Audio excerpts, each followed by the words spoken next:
and they were looking for 2 psychics for the high school graduation party. It was the, everyone stay up all night because you graduated today party that they were having at like the rec center. And it really was this like overnight, big party. And so they had different events for every hour. And looking back at it now, they actually just wanted to hire 2 tarot card readers, like actual tarot card readers, and that kind of event wasn't anything I had ever seen at a party before. And now it's like all that kind of stuff, in the gig economy, all that kind of stuff is totally what you might see at a party. You go to a party and somebody has hired like a massage table and it's like ladies' birthday party or, manicures for everybody and people come to the house. Or someone comes and does an astrology reading or a tarot card reading, and that kind of thing. That was something I'd never seen before.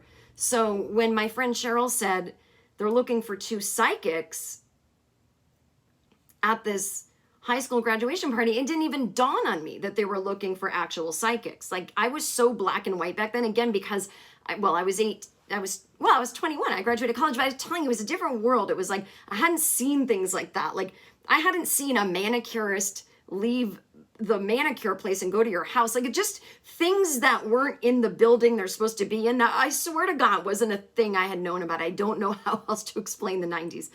And so she's like, so we can go. We're each going to get paid $75 and it's an acting gig. And I didn't even question. I went, oh, it's an acting gig. We'll act like psychics. But really what we did was we impersonated tarot card readers and we gave fraudulent readings. Now you might go, Jen, I don't believe in the tarot anyway. It's all bullshit. That's fine. But there is at least a legitimate way to read the cards. You might think it's bullshit, but this card, the 2 of Swords, means ... Well, I didn't know what it meant. I was making shit up. Oh, this means you're going to buy a sword. They weren't getting a real tarot reading, whether you believe or not, So I dressed like what I thought a psychic looked like. I dressed like a fucking, fortune teller from like a 1950s, I don't even know what, caper. I mean, I had like big hoop earrings and like this, like shawl. It was like do we need a crystal ball? I almost bought a crystal ball. I just didn't know where to get one, thank God. And Cheryl had some tarot cards and she split the deck in half and we split it. I mean, that's not how you do it either. But these kids didn't know, They're 18, it's 1996. They know less than I do.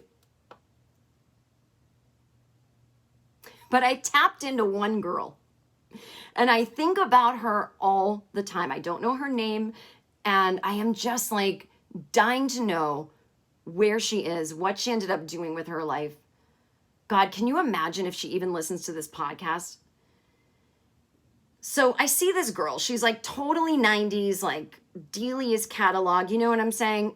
Kind of got that Janine Garofalo Reality Bites look. But the thing, she looked like most people looked in the 90s, except at her weird rich ass high school, she was the only weird kid. And I'd graduated high school 4 years earlier and I'd had the privilege of being around other weirdos that wore all black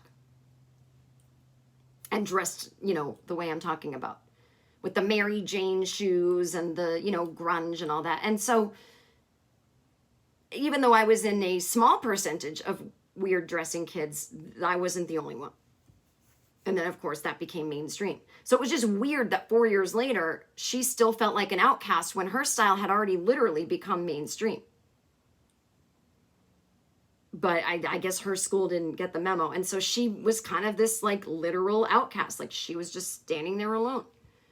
And, all the other people were signing up before her to get a reading. And after reading like the 3rd jock that was like, is this fucking real? And I'm like, yes, it is. I'm a fortune teller. No, I didn't do an accent. I hope I didn't. I don't remember anymore. I knew that I knew I could tell by the way she was in line that there was a lot of people before I got to her. And I didn't want her to go anywhere because I wanted to read her. I knew I could help her if she needed it. She looked like she needed it. So I called her over to be sort of like, hey, I'm getting a vibe from you. You need to come here immediately. She's, me? I said, yep. I said, Everyone, you have to let her go first. I'm getting a vibe, which probably made her life 10 times worse because you're like, oh my God, she's getting a vibe from that weirdo. But, you know, school was over, so she never had to see them again. And I don't know, you just get lucky sometimes, right? They say the part of being psychic is just guessing. And it's not that crazy to guess that an 18-year-old's grandmother could have died, you know, if her parents are 40 at the youngest, her grandmother could be 60 something. I mean, it's not crazy, maybe 70. So I said, you're different than everyone else, aren't you? I mean, yeah, obviously. She's like, yes. And I was like, oh, I'm in. And I said, you know, you're probably creative. Do you write? Yeah, I want it. Well, huh. And I said, well, you don't think you can be a writer, but you can, you know, something like that. And I said, did your grandmother just passed? She's like, yes. And then I felt fucking weird because I was like, oh shit.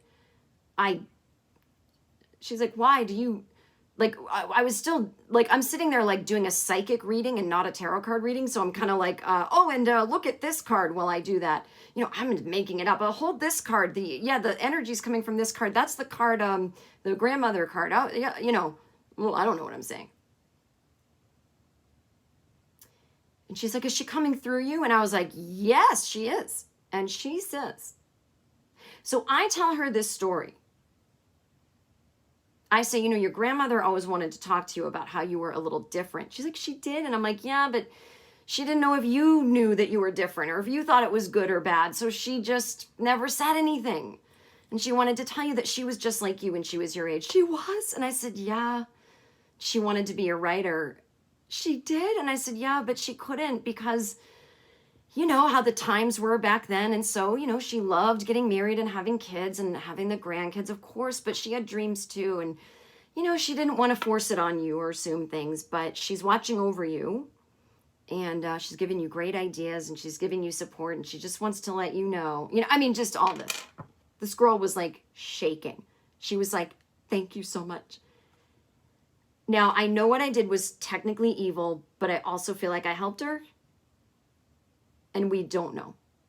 I mean, to this day, I'm like, did I ruin her life? Like, what if she's the worst writer you've ever seen?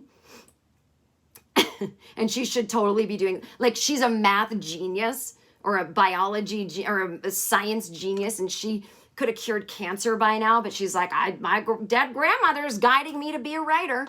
And she writes these short stories like, Lucy had a horse, and the horse went neigh. And everyone's like, who is encouraging this girl to write? And she's going to different publishing houses and she's trying to get an agent. And everyone's like, is this a children's book? And she's like, no. And they're like, well, I could see it as a children's book, Lucy and the horse that says nay, but this is terrible. Are you kidding? I think this is the next Wuthering Heights. Well, who gave you this idea?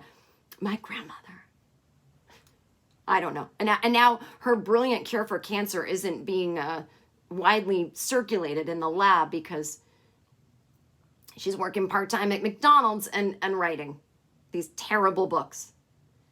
So who knows? Either I changed her life or I ruined it, or probably the most likely scenario, I had no impact at all except for that moment. And then she moved on with herself and enjoyed her life. I don't know. I don't know why I told that story because I just feel like I just needed to confess. But then I realized when we left, I was like, Cheryl, that wasn't an acting gig. They thought we were psychic. And she's like, but that's acting. And I'm like, well, that's more lying. And then, but again, I had never seen a thing where you go as a psychic to a birthday party. So I was like, I guess they knew what they were getting into. I don't know. It's all kind of hokey anyway, right? But it didn't dawn on me until years later that, like, no, actual people that read tarot are freelance and can come to a party. So sorry to the 2 actual tarot readers near Wellesley, Massachusetts that could have gotten that gig.